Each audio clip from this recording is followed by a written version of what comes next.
by weight. Number 2, that is percentage by volume. Number 3, that is mole fractions. Number 4, molarity. Number 5, molality. Number 6, formality and ppm, that is parts per million. And one more is remaining, nothing but you can say normality. So वो भी यहाँ पे लेना है हम लोग को. मैं ये करता हूँ यहाँ पे सीक्वेंस थोड़ा सा बदल देते हैं हम लोग. Okay, so ये दोनों को erase करके here I will take normality. Here is, you can say, formality, and here I will take it as, you can say, ppm. These are okay. तो ये हम लोग डिस्कस कर रहे हैं. तो now जैसे मैंने बताया कि what are the applications of this ways to express the concentration in our daily routine life? Whatever the medicines, whatever the food items, whatever the cosmetics we are using, this has to have a particular concentration of solute and solvent. So every solution has a particular way to express the concentration of solution, particular way to express the concentration of solution. So in that sense, you can say here, so these are the very important ways to express the concentration of solution. Or as far as our board examination is concerned, specifically a JEE NEET examination concerned, this is of tremendous importance part. JEE NEET में सबसे ज़्यादा questions इन्हीं के ऊपर आएंगे. Directly अगर इसके ऊपर नहीं आते फिर भी इसी टॉपिक के साथ रिलेटेड होगा. That's why all this formula has to be properly understood, properly learned. दोनों भी learned or understood, both things are very important here for this one. Already we have seen percentage by weight. Percentage by weight is nothing but the weight of solute present in, weight of solute in gram present per 100 gram of solution is called as percentage by weight. Formula देखा हमने W2 upon W1 plus W2 into 100. Here percentage by volume. Volume of solute in ml present per 100 ml of solution is known as, you can say, percentage by volume. तो formula आता है V2 upon V1 plus V2 into 100. That is also what we are seeing.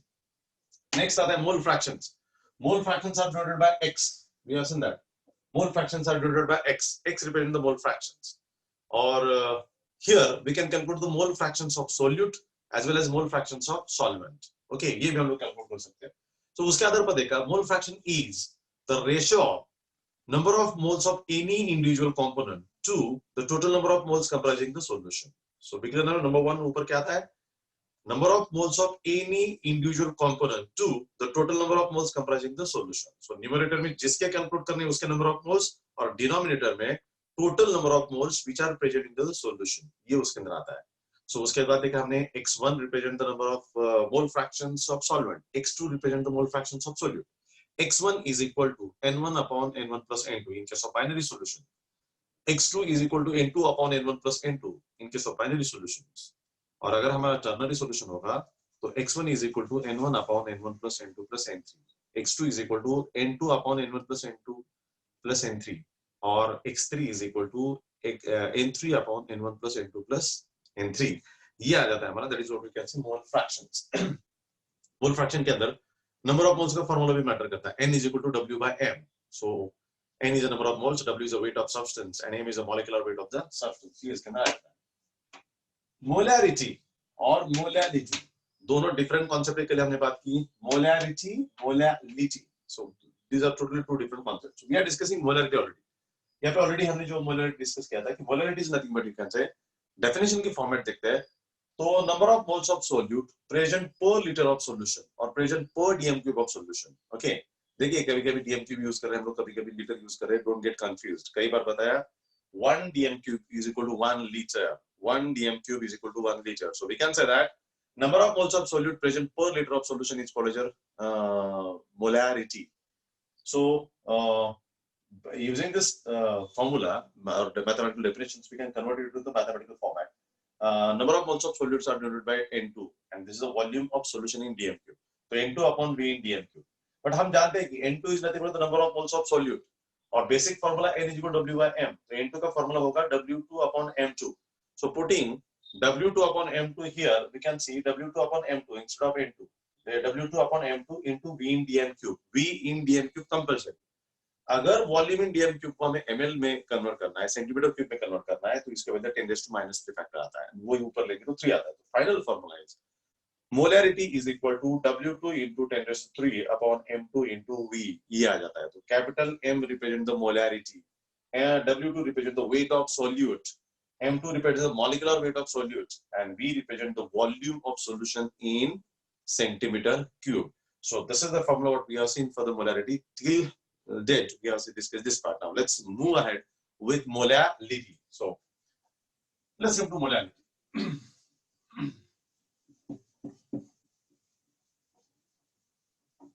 Hope यहाँ तक सबको understood है, किसी को कोई डाउट और प्रॉब्लम नहीं है इसके अंदर? Okay, so fifth definition is nothing but molality, and this is denoted by small m. Molality is denoted by small m. Molarity is denoted by capital M. That matters to again. So, what is molality? By definition, molality is equal to, you can say, number of moles of solute upon weight of solvent in kg. Weight of solvent in kg. देखिए definition में twist है। Molarity का जो formula था उसके अंदर था number of moles of solute upon volume of solution in dm cube. When we are saying molality, and that time number of moles of solute upon weight of solvent in kg. Weight of solvent is a totally different quantity. Okay. So उसे mathematical form में अगर लिखे आते हैं तो m is equal to number of moles of solute divided by n2, no doubt. Okay. Weight of solvent in kg. Weight of solvent, weight is denoted by W. Being it solvent, it should be W1, and it is in kg. It is in kg. Okay. So by the formula we have the definition. By the definition we have the formula. So according to what we can see here, N2 upon W1 in kg. This is molality. तो पहले जो हमने देखा था उसके अंदर क्या था? उसके अंदर क्या था? N2 upon V in dm cube था. अब यहाँ पे V नहीं, weight of solvent. So carefully read कीजिएगा. Number of moles of solute present per kg of solvent. Number of moles of solute present per kg of solvent, not a solution. Solvent is known as your molality. So N2 upon W1 in kg. वापस हम जानते हैं, but N2 is equal to, अभी देखा हमने, W2 upon M2. We can put this value here. So molality is equal to W2 upon M2 into W1 in kg. W1 kg है। So W1 में compulsory kg में use करना है, लेकिन देखिए न्यूमेरिकल जब हम देंगे तो इस न्यूमेरिकल के अंदर दिस W1 ग्राम में भी दिया जा सकता है। अगर W1 ग्राम में दिया जाएगा तो उसे हमें किलोग्राम में कन्वर्ट करना पड़ता है, और किलोग्राम में कन्वर्ट करना पड़ता है तो उसे 10⁻³ के साथ कनेक्ट करना पड़ता है. सो फॉर्मूला बनेगा फिर हमारा यहाँ पे molarity is equal to W2 upon M2 into W1 in W1 into 10⁻³ in gram, और 10⁻³ ऊपर लेके जाएंगे तो finally molarity is equal to W2 into 10⁻³ upon M2 into W1 in gram. W1 किस में अभी ग्राम में यूज करना है यहाँ पे compulsory, that has to be there. So formula देखिए, जब हमें न्यूमेरिकल में फार्मूला यूज करना है तो we have to use this formula, ये हमें यूज करना पड़ेगा, न्यूमेरिकल में यूज करना है. तो क्लियर विद दिस. और अगर हम लोगों को मतलब दिया कौन से फॉर्मेट में W1, either it is given in gram, either given in kilogram, that matters a lot. This is the formula to calculate the molality. तो molality का फॉर्मूला क्या कह रहा है? W2 into 10⁻³ upon M2 into W1. और molality का definition क्या कहता है? Weight of number of moles of solute present per kg of solvent. This is called, you can say, molality. Clear with this? So we have molarity, we have molality. Molarity क्या कहता है? Number of moles of solute upon volume of solution in dm³. और molality क्या कहता है? Number of moles of solute upon weight of solvent in kg. So accordingly, M is equal to capital M. Molarity के अंदर आएगा capital M. W2 into 10⁻³ upon M2 into यहाँ पे आएगा V, है ना? V आएगा. और जब मोलैरिटी होगा तो W2 into 10⁻³ upon M2 into यहाँ पे W1 आ जाता है. So this is the difference between molality and molarity. Yes, there is a relation between molarity and molarity. अगर हमें molarity दिया जाता है तो we can calculate molality, और molarity दिया जाता है तो we can calculate molarity. दोनों निकाल सकते हैं, उसके भी रिलेशंस है, हम उसके हिसाब से डिस्कस करेंगे. Clear with this? So hope all the formulas are clear to us. That is up to molarity. Next is a normality. Next is a normality. Normality is also one of the important phenomena. Be clear now here.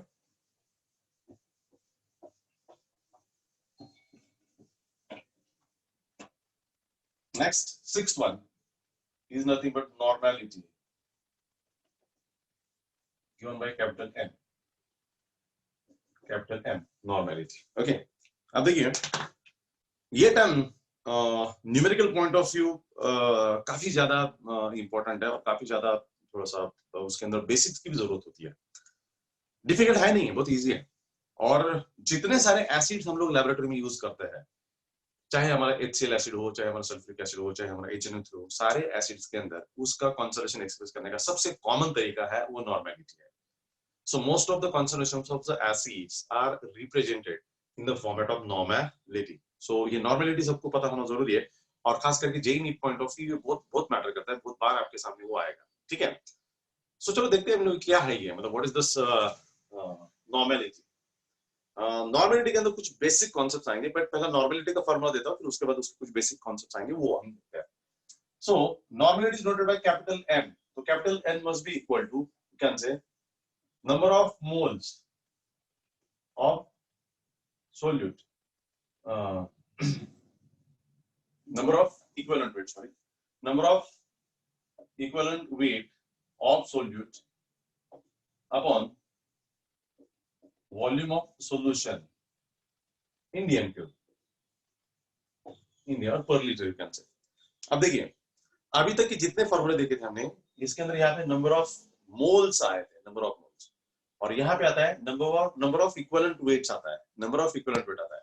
So when we are saying normality, number of equivalent weights of solute present per litre of solution और present 1 dm cube of solution, that is solution word है, और 1 dm cube, that is called as per litre. How much number of equivalent weights of solute present per litre of solution is called as normality. Now it is not a number of moles, it is number of equivalent weights.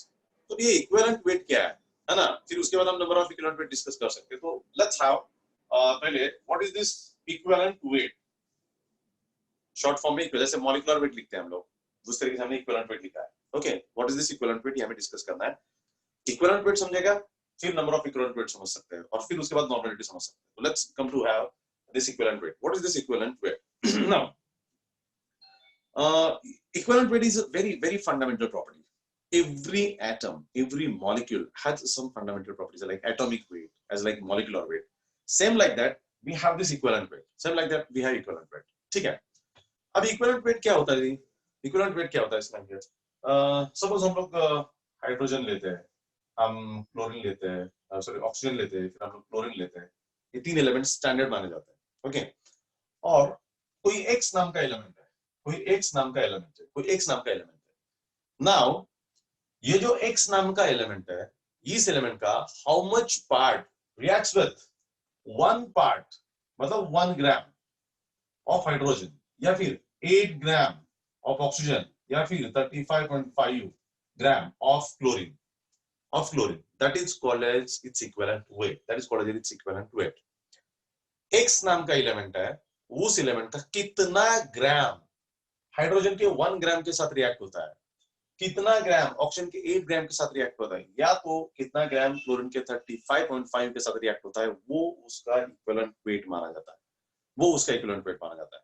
समझ रहे आप लोग? सो this is very important in that sense. Over here equivalent weight is the weight of element, it is the weight of element which reacts with 1 gram of hydrogen, or either 8 gram of oxygen, or either 35.5 gram of chlorine.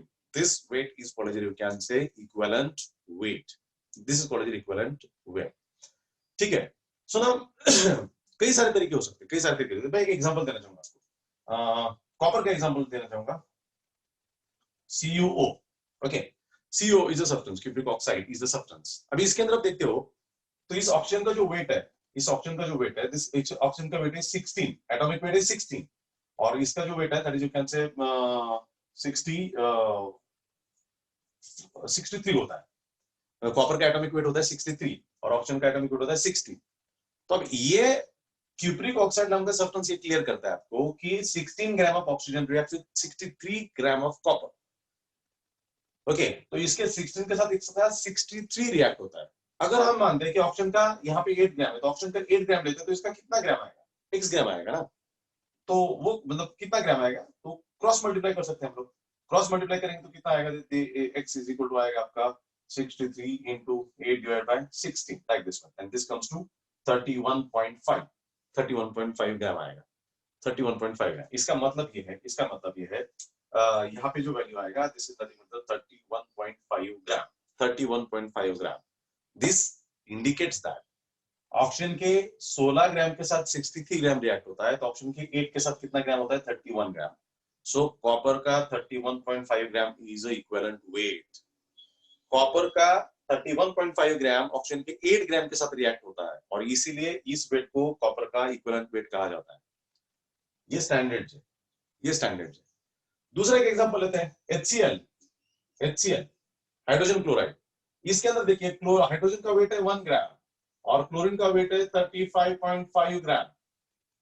इसका मतलब ये है hydrogen के 1 ग्राम के साथ chlorine का 35.5 ग्राम react होता है, हाइड्रोजन के 1 ग्राम के साथ क्लोरीन का 35.5 ग्राम होता है। So this weight of chlorine is nothing but the equivalent weight. इसे हम लोग क्लोरीन का इक्विवेलेंट वेट कहते हैं। किसी भी एलिमेंट का जो भी वेट हाइड्रोजन के 1 ग्राम के साथ रिएक्ट होगा उसका इक्विवेलेंट वेट कहा जाता है। So 35.5 gram is equivalent weight of chlorine because this weight reacts with 1 gram of hydrogen.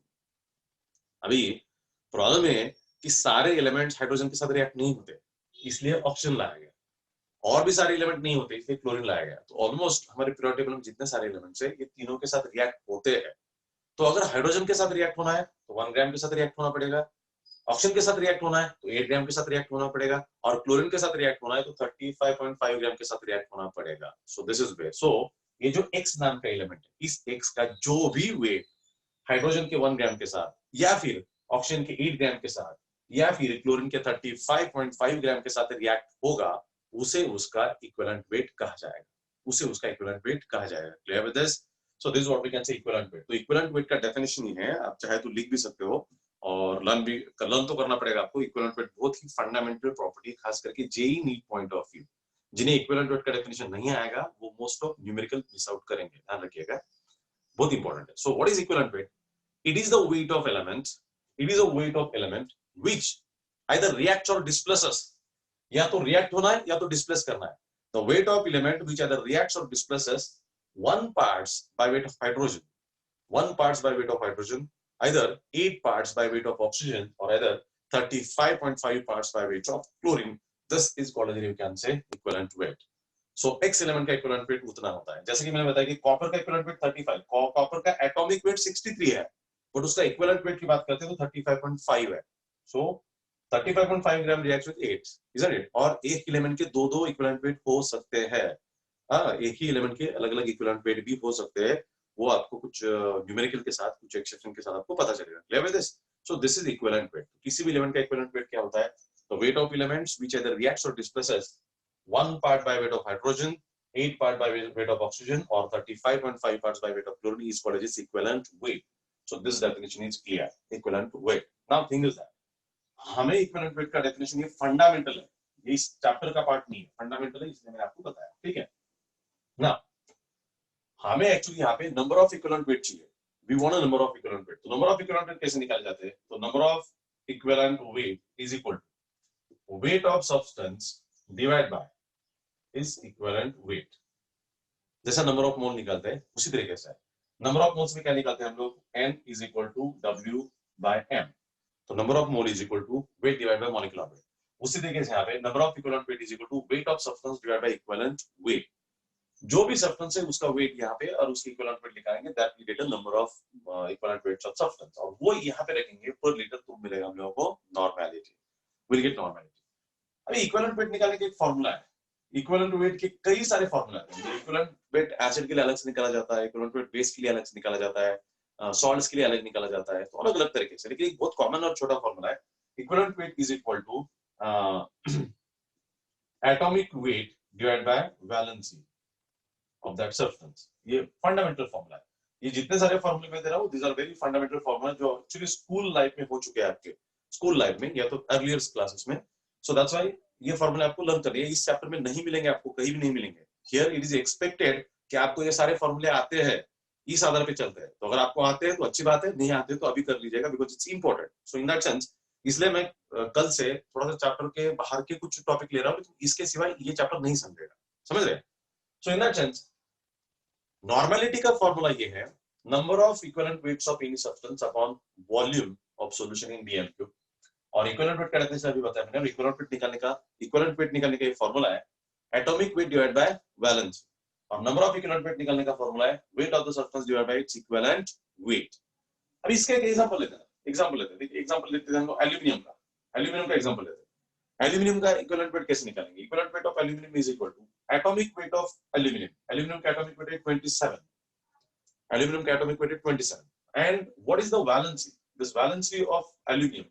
देखिए आपने वैलेंसी क्या होता है, so this is valency is +3, मतलब aluminium can lose 3 electrons and that's why it has +3 charge, so that's why its oxidation state is +3, or you can say valency is +3. Number of electrons present in outermost shell is called as valency. ये भी basic definition हमने देखा है, number of electrons present in the outermost shell is called as valency. तो valency of aluminum is 3 क्योंकि it has 3 electrons in the outermost orbit which it can lose, उसका valency 3 है, तो ये यहाँ पे रख देते हैं, तो this answer will comes to 9. तो 9 is a equivalent weight of aluminium. Aluminium element का equivalent weight 9 आता है, क्यों? बिकॉज उसका एटॉमिक वेट 27 है डिवाइड बाय इट्स वैलेंस, और वैलेंस का डेफिनेशन क्या बताया मैंने, number of unpaired electrons present in the outermost shell, तो वो 3 है इसलिए यहाँ पे आता है। मैग्नीशियम की केस होती तो यहाँ पे 2 आता था, सोडियम की केस होती तो वहां पे 1 आ जाता, ठीक है? तो सोडियम की केस में देखना है, सोडियम का इक्विवेलेंट वेट क्या आएगा, सोडियम का एटॉमिक वेट कितना है, 23 डिवाइड बाय उसका वैलेंस कितना है 1, सोडियम हमेशा क्या होता है Na+ होता है ना? मैग्नीशियम कितना होता है 2 होता है, तो इसीलिए सबका वैलेंसी अलग होता है, सबका एटॉमिक वेट अलग होता है।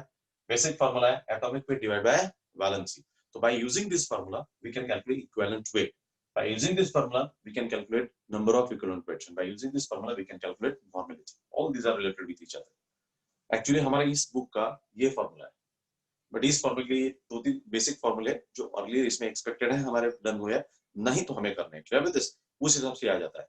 Hope so everyone got this. What is normality? Normality is a term which is generally used to express the concentration of acids.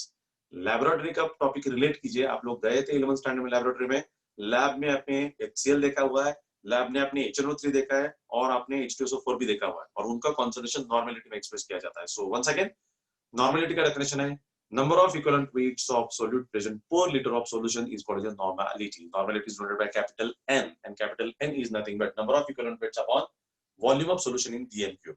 और नंबर ऑफ इक्विवेलेंट वेट कैसे निकाले जाते हैं, तो wait of substance upon equivalent weight, and equivalent weight कैसे निकाला जाता है, atomic weight divide by valency. लेकिन दिस फार्मूला इक्विवेलेंट वेट का formula is different for acid, is different for base, different for salt, ये बहुत ही कॉमन और normal formula है फॉर द एलिमेंट्स यूज किया जाता है, ठीक है?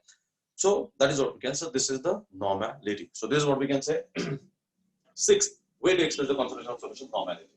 Okay, next is you can say formality. Next is a formality.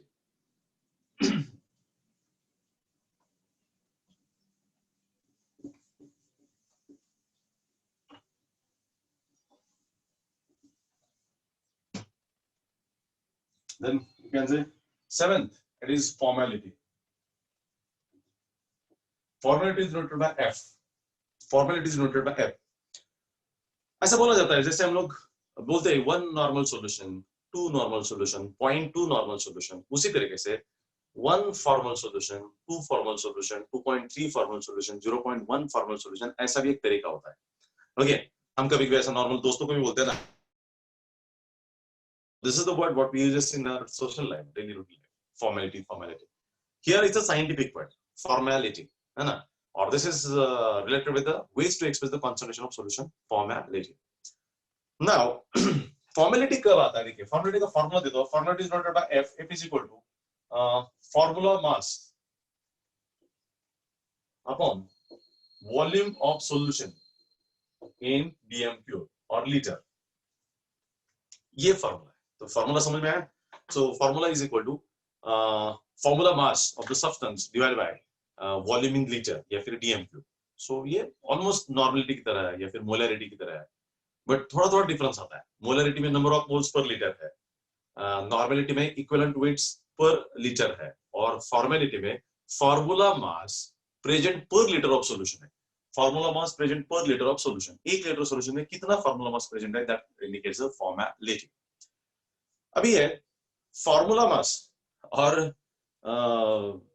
Molecular mass, इसमें कोई फर्क आता है कि नहीं आता, ये हमें डिस्कस करना है, क्योंकि हर एक सब्सटेंस का मॉलिक्यूलर फॉर्मूला है।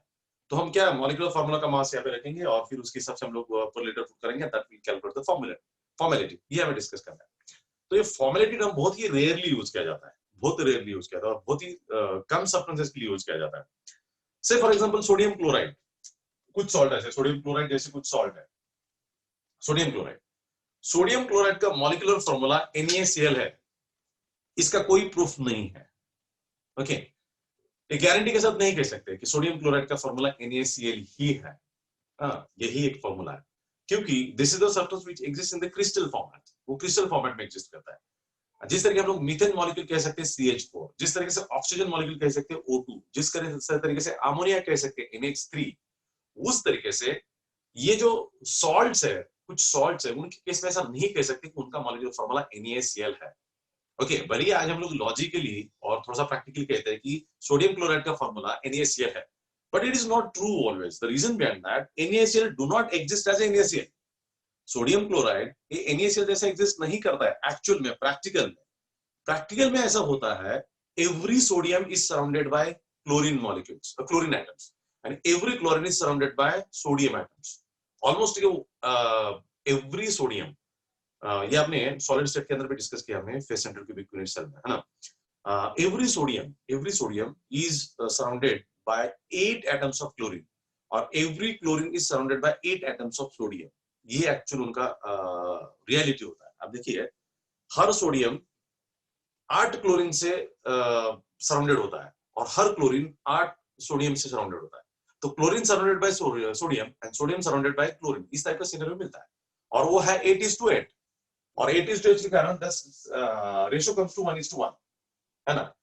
असल में एक्चुअल में 1:1 रेशियो नहीं मिलता, सोडियम 1:1 रेशियो में एग्जिस्ट नहीं करता, वो 8:8 इसमें एग्जिस्ट करता है minimum, because the reason behind that every sodium is surrounded by 8 chlorine and every chlorine is surrounded by 8 sodium, and that's how उस हिसाब में एग्जिस्ट करता है। तो अगर उसका रेशियो निकालते हैं सिंपलेस्ट, तो दैट कम्स टू 1:1, 1:1 आ जाता है, and that's why this molecule is considered to be NaCl.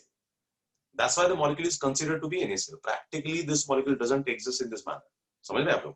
So that's why in case of this type of substances, how we are going to calculate the formula mass, because every sodium is surrounded by 8 chlorines, तो उसका formula mass क्या होगा, या फिर every chlorine is surrounded by 8 molecules of sodium, 8 atoms of sodium, तो उसका formula क्या होगा। तो ऐसे कुछ सॉल्ट है जिसके अंदर हम लोग फॉर्मूला नहीं निकाल सकते, फॉर्मूला नहीं मिलता है, और इसीलिए उस केस में ये फॉर्मूला मास नाम का टर्मिनोलॉजी आ जाता है, और फॉर्मेलिटी नाम का एक टर्म आ जाता है। सो इस टर्म के अंदर we have to have the formula mass. So ये टर्म कब अप्लाई करना है, फॉर्मेलिटी कब अप्लाई करना है, ये मैंने बताया। द सब्सटेंसेस, मोस्टली सॉल्ट्स आते हैं which do not exist exactly in their molecular formula. They don't have their exact molecular formula that is derived from the logics and as 1:1. For these substances, formality is the term used. उसके लिए formality term use किया जाता है, and this sodium chloride is one amongst them. तो sodium chloride का molecular formula initial मानते हैं, असल में ऐसा एग्जिस्ट नहीं करता है, because every sodium is surrounded by chlorine, chlorine is surrounded by sodium, and इस substances के केस में उनका concentration formality में एक्सप्रेस किया जाता है, formality में एक्सप्रेस किया जाता है। That's why ये ऐसा बनता है, formula mass upon volume of solution in dm cube. This is the way how we can express it. Clear with this? ये उसके अंदर का आता है, and that is we are here formality. समझ रहे हैं? तो इसका कोई नोटेशन नहीं है, जैसा m2 n2 नोटेशन नहीं है, just formula mass जो भी है वो यहाँ पे रखो, per liter of the solution डाल दो, that will give the formality. That is also one of the important formula which what we have seen the formality. The last is nothing but the ppm. Here इस कड़ी के अंदर last रहेगा आपका ppm. That is eighth one is ppm. ppm का मतलब है parts per million. ppm parts per million. Okay, this is also one of the important way to express the concept of solution. This is also important way to express the concentration of solution, parts per million. अभी आप लोग अच्छी तरह जानते हो 1 million मतलब how much? Is there anyone who would like to tell me what 1 million means? How much? बोलो, 1 million मतलब 10 lakh. Okay 10 lakh that is 10 raised to 6 ये फैक्टर आता है। 1 million मतलब 10 lakhs 10 लाख होता है और 10 लाख मतलब कहता है 10 raised to 1 लाख के ऊपर 5 zeros होते हैं तो 10 lakhs के ऊपर 6 zeros होंगे in that sense you can say 10 raised to 6 this factor is equal to 1 million तो 1 million का मतलब है 10 लाख। अभी इस फॉर्मूला के अंदर the concentration of solutions is measured at very micro level, बहुत माइक्रो लेवल पे कंसंट्रेशन मेजर किया जाता है। And what are this micro levels? ये माइक्रो लेवल्स क्या है? Parts per million. मतलब हमारे पास सॉल्यूट है और हमारे पास सॉल्वेंट है। अगर हमारे पास सॉल्यूशन के देखिए ये अगर हमारे पास सॉल्यूशन के 10 lakhs मॉलिक्यूल्स है मतलब 1 million मॉलिक्यूल्स है तो 1 million मॉलिक्यूल्स के अंदर 1 million मॉलिक्यूल्स के अंदर कितने मॉलिक्यूल्स सोल्यूट के आते हैं? 4, 5, 10, 15, 20 निकाले जा सकते हैं। देखिए 10 लाख मॉलिक्यूल्स और 10 लाख मॉलिक्यूल में से 10-15 मॉलिक्यूल्स ऑफ सोल्यूट आइडेंटिफाई किए जा सकते हैं। 10 लाख मॉलिक्यूल्स की बात चल रही है। Within the 10 lakh molecules, we can count the molecules of solute that may be a 10, 15, 20, this number, and that can be counted. So देखिए आप लोग 10 लाख के सामने मतलब आप इमेजिन करो कि आपके पास 10 लाख है उसमें से 10-15 रुपए गिर गए like that. So it's very negligible amount. 10 lakh के आगे 10-15 बहुत ही negligible amount है ना? मतलब आप लेके जा रहे थे 10 लाख का कैश और उसमें से 15 रुपए आपके गिर गए, 10 रुपए गिर या 5 रुपए गिर गए तो 10 लाख के सामने 5 रुपए बहुत निग्लिजिबल है। उसी तरीके से ये है ना, सॉल्यूशन के 10 लाख मॉलिक्यूल्स है और 10 लाख मॉलिक्यूल में से 4-5 मॉलिक्यूल 10 मॉलिक्यूल सोल्यूट के होते हैं, वो भी आइडेंटिफाई किए जा सकते हैं, वो भी आइडेंटिफाई किए जा सकते हैं। That is the part of this ppm parts per million. ठीक है, तो इसका मतलब क्या होता है? इसका मतलब क्या है? PPM is equal to number. अब ये पीपीएम का फॉर्मूला सारे तरीके से दिया जा सकता है। पहले नंबर ऑफ मोल्स के फॉर्मेट लेते हैं। PPM is equal to number of moles of solute upon total number of moles of solution into 10 raised to 6 ये फॉर्मूला है। Okay, number of moles of solute upon total number of moles of solution into 10 raised to 6 this is the formula in the format of moles। यही formula हम लोग volume के format में भी express कर सकते हैं। तो ppm in format of weight, so it will be weight of solutes upon weight of solution into 10 raised to 6 और तीसरा ppm is equal to volume of solute upon volume of solution into 10 raised to 6 so this you can say ppm। so ppm is the formula which can be used in the terms of number of solute then weight of solutes and volume of solute। so अगर number of solute लेते हैं तो यहाँ पे भी number of solution आएंगे, number of moles of solution आएंगे। तो सॉल्यूट के नंबर ऑफ मोल्स है, सॉल्यूशन के भी नंबर ऑफ मोल्स चाहिए। अगर सॉल्यूट को वेट के फॉर्म में लिया तो सॉल्यूशन भी वेट के फॉर्मेट में चाहिए। वेट ऑफ सॉल्यूट है तो वेट ऑफ सॉल्यूशन चाहिए, लेकिन 10 raised to 6 फैक्टर तो आएगा। 10 raised to 6 फैक्टर तो आएगा because that represent 1 million is equal to 10 lakh, वो वहां पे रिप्रेजेंट करता है। And this formula will be in the format of volume. अगर सॉल्यूट वॉल्यूम के फॉर्मेट में है तो यहाँ पे सॉल्यूशन भी वॉल्यूम के फॉर्मेट में आएगा। That again ppm. मतलब अगर 1 मिलियन लीटर सॉल्वेंट है, 1 मिलियन लीटर सॉल्यूशन है तो उसमें से कितना लीटर सॉल्यूट है, ऐसा। अगर 1 मिलियन ग्राम सॉल्यूशन है तो उसके अंदर कितना ग्राम सॉल्यूट प्रेजेंट है। अगर हमारे पास 10 लाख मॉलिक्यूल्स मतलब 1 मिलियन मॉलिक्यूल्स सॉल्यूशंस के है तो उसके अंदर कितने मॉलिक्यूल सॉल्यूट के हैं, इतनी माइनर लेवल पे आइडेंटिफाई करने वाला जो फॉर्मूला है that's called parts per million part of solution, कितने पार्ट्स ऑफ सॉल्यूट प्रेजेंट होते हैं, that will be given by this parts per million. मैं उसके एप्लीकेशन बता दूं ताकि थोड़ा और अच्छी तरह ये टॉपिक समझो। What are the applications of this parts per million? Just take it out. आप में से कुछ लोग डॉक्टर बनना चाहते हैं, बनेंगे भी, श्योर बनेंगे, है ना। और मेडिकल साइंस में टॉक्सिकोलॉजी नाम का एक ब्रांच है। Toxicology, toxic substances that is poison. किसी कारण से अगर ह्यूमन बॉडी के अंदर पॉइजन जाता है, किसी भी कारण से, कभी कभी फूड पॉइजनिंग होता है, कभी कभी हम जाने अनजाने कुछ खा लेते हैं, है ना। तो मानो फूड पॉइजनिंग अगर होता है तो डॉक्टर के पास जाने के बाद डॉक्टर सबसे पहले हमारे पेट में से वो सैंपल निकाल के चेक कर लेते हैं कि हमने हमारे बॉडी में कौन सा पॉइजन गया है, ये पहला चेक किया जाता है। और दूसरा, उस पॉइजन की मात्रा कितनी है। देखिए, how much quantity of this poison is been enter into our body, that has to be calculated. तो ऐसा तो नहीं ना कि पॉइजन हम किलो में खाते हैं, 2 किलो में खाते हैं या गलती से जाता है ना। अभी साइनाइड नाम का पॉइजन इतना खतरनाक है, आप शायद जानते होंगे कि साइनाइड में अगर एक नीडल जस्ट डुबो के प्रिक किया जाए किसी को, तभी भी इंसान मर सकता है, इतना जबरदस्त पॉइजन साइनाइड है. So never play with the poisonous substances like this one. Always be careful in the chemistry. But this is, you can say, these are the chemicals which are very poisonous chemicals.